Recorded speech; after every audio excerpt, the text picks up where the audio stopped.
Assalamualaikum warahmatullahi wabarakatuh. Selamat siang Bapak Ibu dosen yang saya hormati serta rekan-rekan mahasiswa sekalian.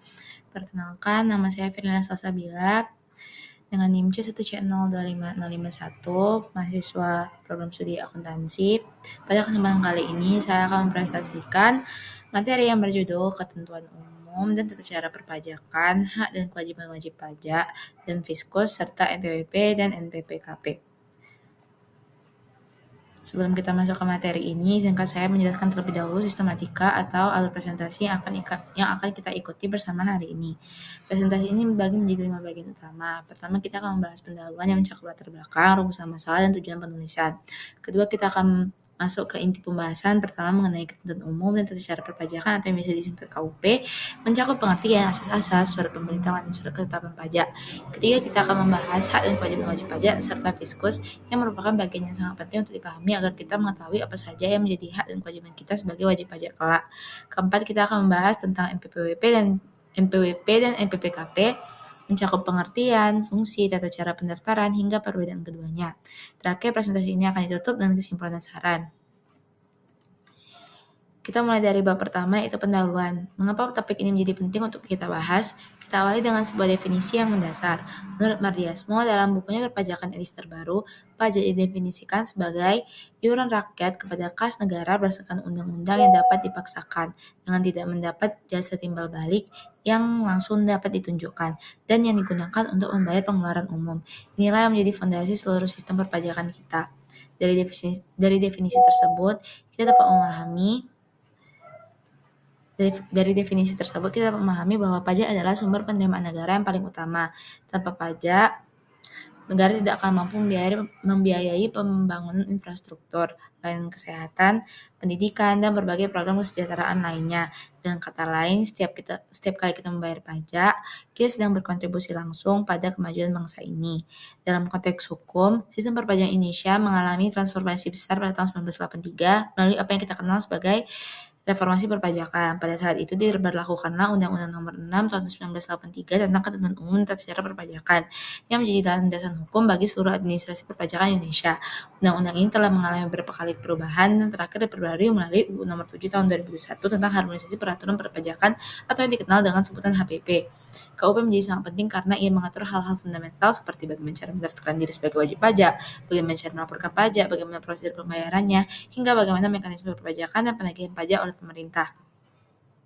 Oleh karena itu, pemahaman yang baik tentang KUP sangat diperlukan oleh setiap wajib pajak agar terhindar dari sanksi administrasi maupun sanksi pidana yang dapat merugikan diri sendiri maupun perusahaan.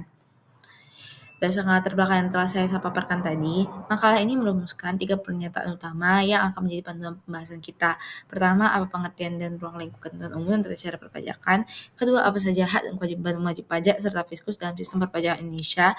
Dan ketiga, apa pengertian, fungsi, serta tata cara pendaftaran NPWP dan NPPKP. Ketiga pertanyaan tersebut kemudian menjadi tujuan penulisan makalah ini.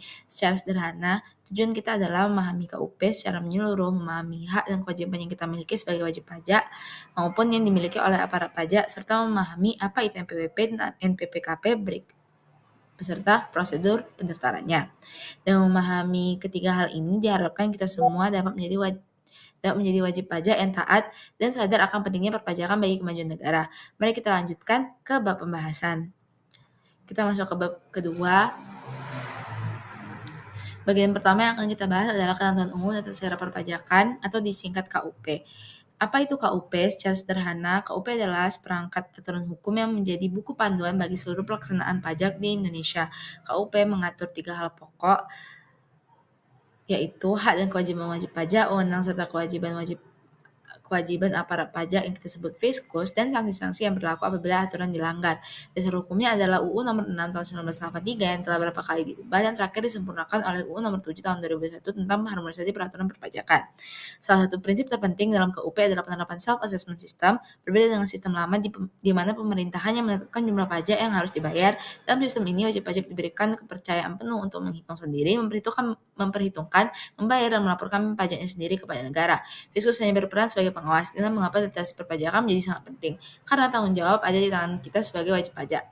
KUP juga mengatur beberapa asas penting. Asas domisili berarti negara berhak mengenakan pajak kepada seseorang berdasarkan tempat tinggalnya. Asas sumber berarti pajak dikenakan atas penghasilan yang bersumber dari wilayah Indonesia tanpa memandang di mana wajib pajak tinggal. Kedua asas ini bekerja sama untuk memastikan bahwa seluruh aktivitas ekonomi di Indonesia dapat dikenai pajak secara proporsional. Ada dua instrumen penting dalam KUP yang perlu kita pahami. Pertama adalah surat pemberitahuan atau SPT, yaitu sarana wajib pajak untuk melaporkan perhitungan dan pembayaran pajak. SPT terbagi menjadi SPT masa dan SPT tahunan. Perlu diingat bahwa keterlambatan menyampaikan SPT akan dikenai denda mulai dari Rp100.000 hingga Rp1 juta.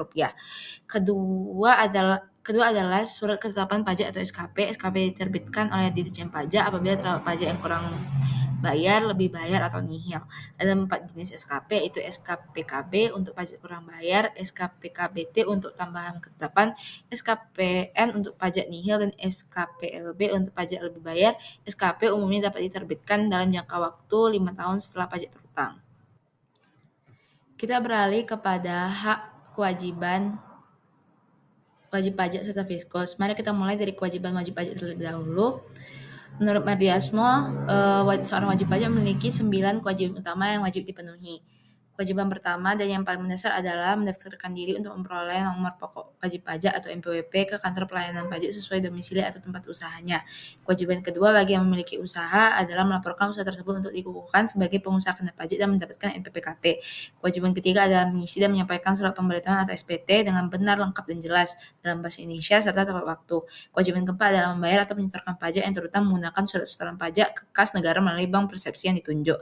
Kewajiban kelima adalah menyelenggarakan pembukuan. Ini berlaku wajib bagi wajib pajak badan dan wajib pajak orang pribadi yang menjalankan usaha. Kewajiban ke-6, ke-7, dan ke-8 berkaitan dengan pemeriksaan pajak. Wajib pajak harus memperlihatkan dokumen, memberikan akses kepada pemeriksa untuk memasuki tempat usaha, dan memberikan keterangan yang diperlukan. Dan yang ke-9, apabila Direktur Jenderal Pajak menetapkan pajak secara jabatan karena wajib pajak tidak memenuhi kewajiban, maka wajib pajak wajib membayar pajak tersebut. Kesembilan kewajiban ini bukan sekedar formalitas. Ketidakpatuhan terhadap kewajiban-kewajiban ini dapat berujung pada sanksi administrasi berupa denda dan bunga. Bahkan, sanksi pidana bagi pelanggaran yang bersifat penghindaran pajak secara sengaja. Selain